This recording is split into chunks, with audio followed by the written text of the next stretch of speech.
Flashback.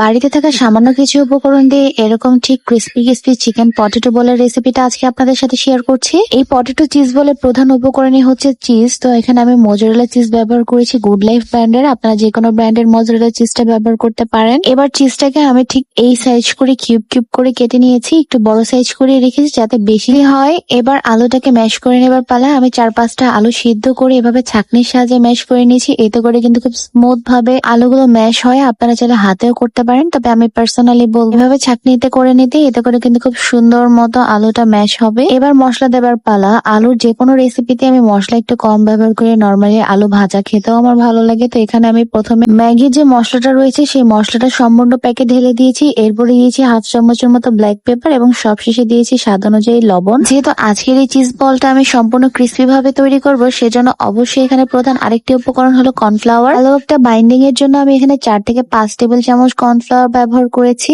এবার প্রায় 1/2 table চামচের মতো তেল হাতে নিয়ে খুব সুন্দর মতো আলুটাকে মেখে নিতে হবে, যেন খুব সবগুলো মশলা ভালো মতো মিশে যায়। এবার হচ্ছে ফাইনাল টাচ আপ, অর্থাৎ চিজ বলটা শেপ দেওয়ার পালা। তো প্রথমে আমি সামান্য পরিমাণ আলু নিয়ে নিয়েছি, আর অবশ্যই হাতে কিন্তু হালকা পরিমাণ তেল মেখে নিতে হবে, এতে করে কিন্তু আলুর ব্যাটারটা হাতে লেগে যাবে না। এবার আগে থেকে কেটে রাখা চিজগুলো থেকে সেখান থেকে একটা করে চিজ নিয়ে ঠিক এইভাবে আমি কাজটা ঠিক যেভাবে করছি আপনারা ভিডিওতে দেখলেই বুঝতে পারবেন। সম্পূর্ণ চিজটা কিন্তু আলুর ব্যাটারটা দিয়ে ঢেকে দিতে হবে, না হলে কিন্তু চিজটা গলে সামনে দিয়ে বের হয়ে আসবে এবং দেখতেও কিন্তু সুন্দর লাগবে না। তো এই কাজটা খুবই সাবধানতা অবলম্বন করেই করতে হবে। তো ঠিক আমি একে একে করে সবগুলো চিজ বল এভাবে বানিয়ে নিচ্ছি।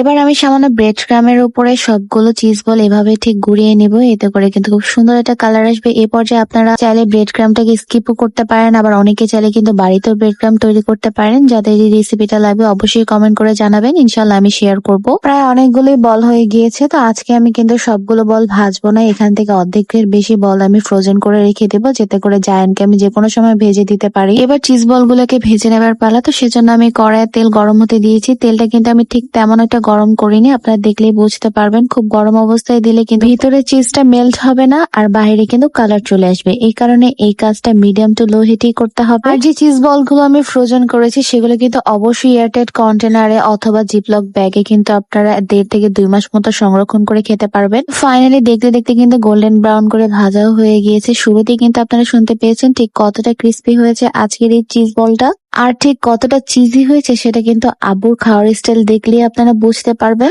আর একটা কথা, যেহেতু আজকের রেসিপিটা আমার ছেলের জন্য তৈরি করা, যার কারণে আমি কিন্তু এখানে কোনো কাঁচামরিচ ব্যবহার করিনি। আপনারা চাইলে ঝালের জন্য সেটাও ব্যবহার করতে পারেন। সেই রেসিপিটা এতটুকুই রাখছি। আশা করছি কারো কাছে কেমন লেগেছে সেটা অবশ্যই কমেন্ট করে জানাবেন। সবাই ভালো থাকবেন, সুস্থ থাকবেন। আল্লাহ হাফেজ।